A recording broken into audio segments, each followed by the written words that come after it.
Hi, this is Jenny Teeters. I'm the author of Every Day is a New Day, a Story of Faith. I am a two-time business owner, a three-time certified coach, and it is a very beautiful day here in South Carolina, where today the weather is humid, but the people are very friendly.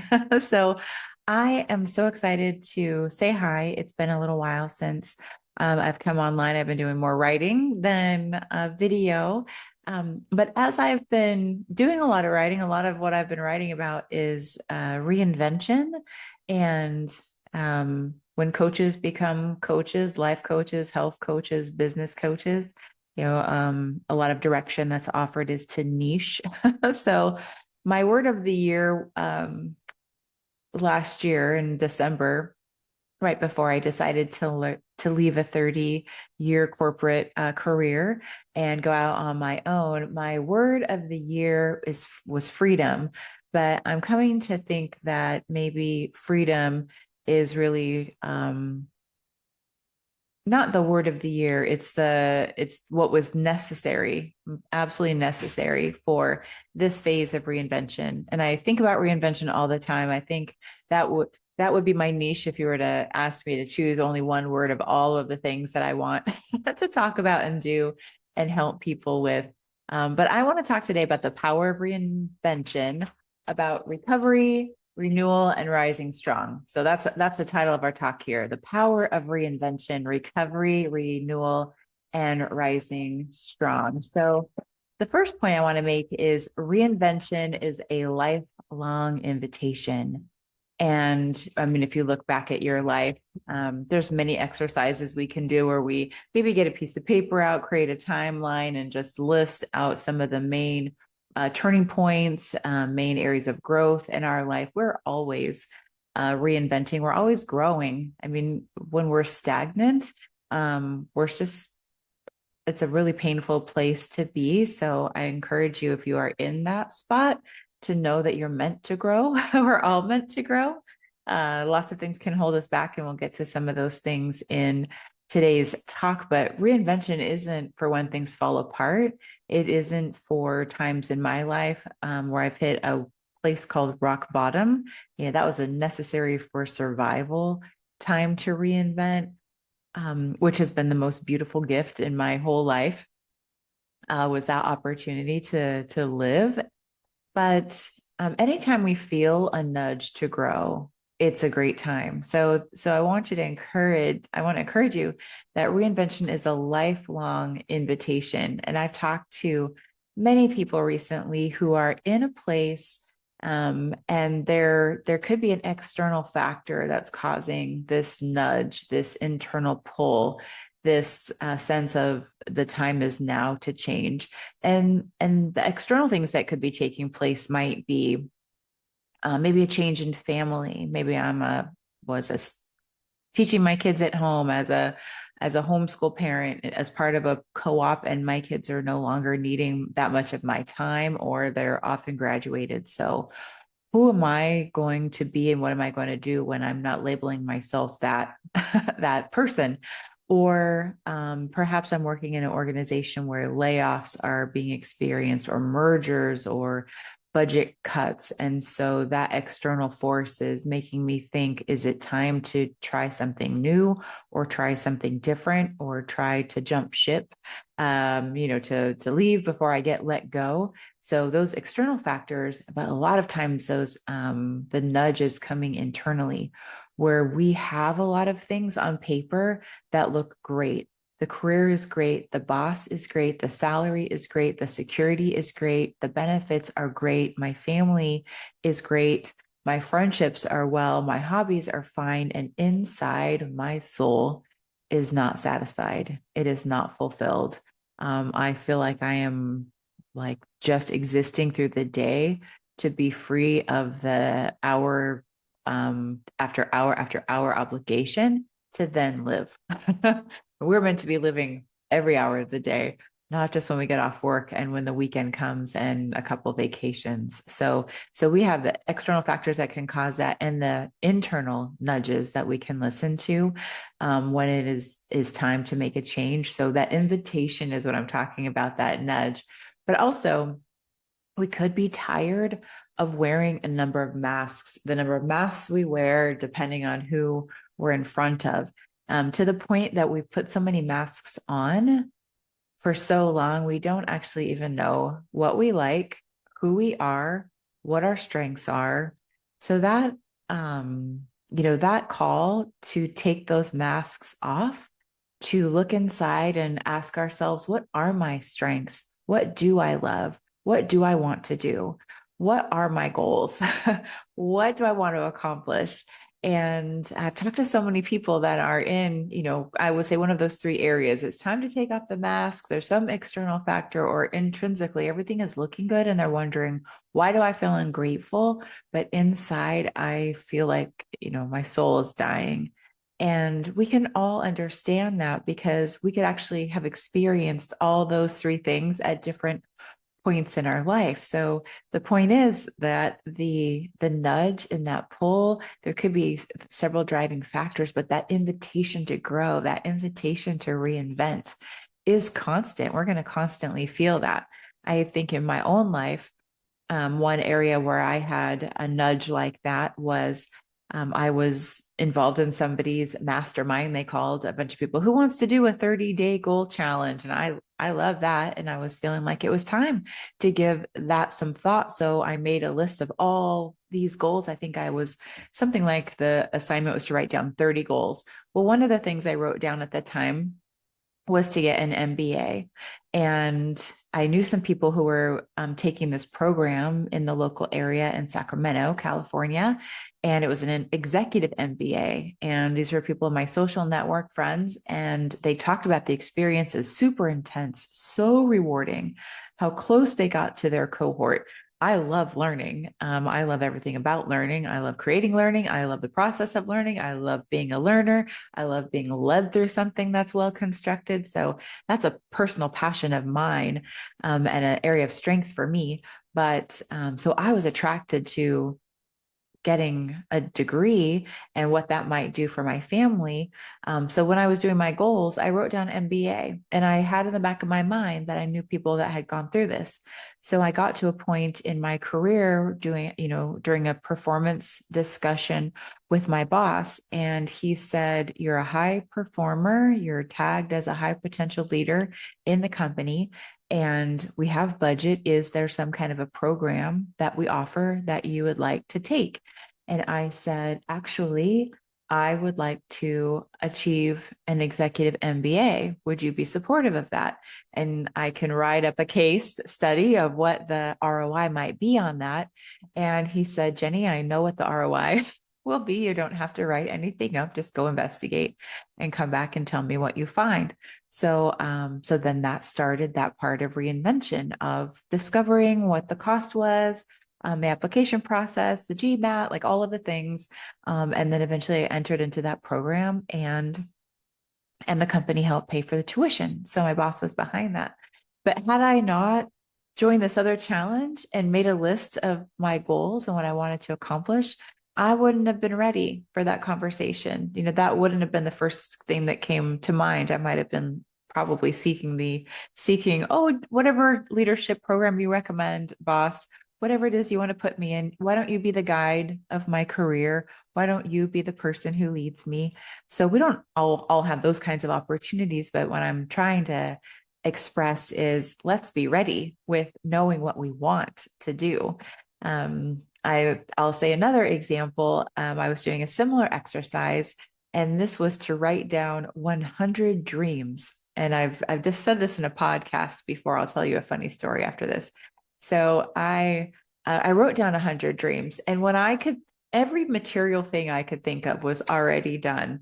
The health of my family, well, that's not material, but money in the bank, a specified number, legacy trusts for our children, grandchildren, great grandchildren, buying land, having a home, in where we could get to a boat, a home in the mountains, all of this land and just material things, like I mentioned, a new wardrobe, a daily masseuse, someone to prep all my food, and on and on and on. I went I first started with things and then services. And then as I was getting to the end, it was getting a little bit silly, but I had some spaces to go. I was committed to writing 100 things down. So I thought about our family. We call ourselves Team Teeters, and we daydream about businesses that would be our businesses all the time. So I thought about having some kind of land where we could have some businesses and maybe even make it our own town. So it's Teeters Town. And Arabella, she loves books, but she is also, of course, very responsible and into sustainability. So I thought, oh, she could have a bookstore for new books, and also she could manage the library in Teeters Town. And I thought, Steve, he loves so many different things, but he could have like a Habitat for Humanity kind of place. He's a builder. He loves that. He could have a hardware store. We love coffee shops. We could have not Pete's coffee, but Teet's coffee. And then all of the different coffee drinks could be what Bella likes, what Cordy likes, what each of us like. And Cordelia, she loves fashion, and she's just so creative. She loves design. So I thought, oh, she could have her own boutique, but she's also very into sustainability. She could have her like used clothing and kind of thrift store. So we could just keep recycling the new into used. And of course, for me, I would be the mayor of Teeterstown. And I have actually said this in a podcast before. And it was so funny that somebody in town nearby had listened to that, and we were walking because we met for coffee, and he said, "Oh, so it's the mayor." And then another lady on the street in town, she said, "That's not the mayor. I know who the mayor of this town is, and it's not her." So it was really funny that somebody overheard and thought that I was being an imposter of being the mayor, but it was just really funny to do that. So someday if somebody says, Jenny, would you like to run for public office? I'm going to say yes. What do you have available, and how can I be on track for mayor?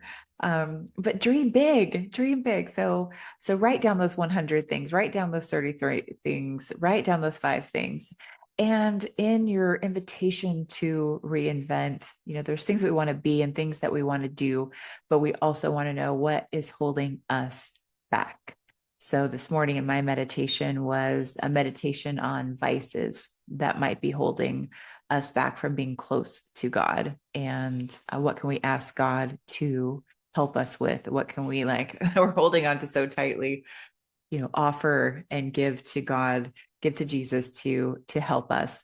And as a woman in recovery, I do that all the time. I've offered every single advice that I have. And I continue to do so, because as soon as I feel like I'm relieved of one thing, then the next thing comes up. So we are complex, and we have a lot of wants, and we're in a society that feeds us anything we want instantly. And so instant gratification is difficult, difficult to go without. And so what is holding us back? So that's a really important thing, because if it's a mindset of I'm not worthy to have all of these things I want, if it is I don't have the skills yet, I don't have the courage, I don't have the physical ability to do the things I want, the one important thing is to believe that you may not feel you have the power, but you absolutely aren't alone in helping you get to where you want to be. There are coaches, there are mentors, there are spiritual advisors, there are agencies, there are therapists. There are so many people, friends, masterminds, different groups, so many people who have a calling to specifically gather together and help with every single thing each of us has difficulty with. We could be in 50 groups, all helping with different elements of our lives that we want to grow in. So I really encourage you to think about what those dreams are for your reinvention. You are going to have this calling. That's how we are. We are lifelong learners. We have a lifelong invitation to continue to reinvent and grow.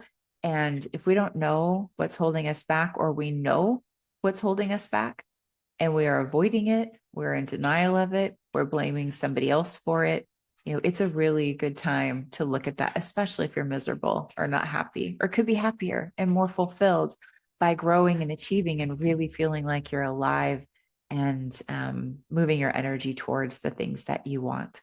And I will give you this beautiful framework that is called WOOP. And you can look this up on the internet. Look up WOOP framework, and you'll have the author, and it's this awesome website that will cover this. But I'll just give you a little bit of this tool. So the W in WOOP, what is my wish? So this is like the 30 goals or the 100 dreams. So what is your wish? And then the O is, what is the outcome? So what is getting that wish going to get you? Like what is the feeling that you want? We're all achieving things because we want some kind of a feeling that we're going to get, feeling of security, feeling of happiness, feeling of peace, feeling of fulfillment. So what is it that getting that wish is really going to do for you? And then the next O in WOOP is, what is the obstacle? So what is the obstacle that you're facing? Is it fear? Is it an addiction, a habit, an unhealthy attachment? Again, courage, is there something holding you back in terms of a virtue, fortitude, perseverance, something along those lines? Is it something where you need some help from a professional? And there's so many different professionals, all, like I said, having a calling to help us with all these different things. They're looking for people to solve the problems for them. So yes, once you look, you'll find someone, you'll find that group of people that can be allies with you along the journey.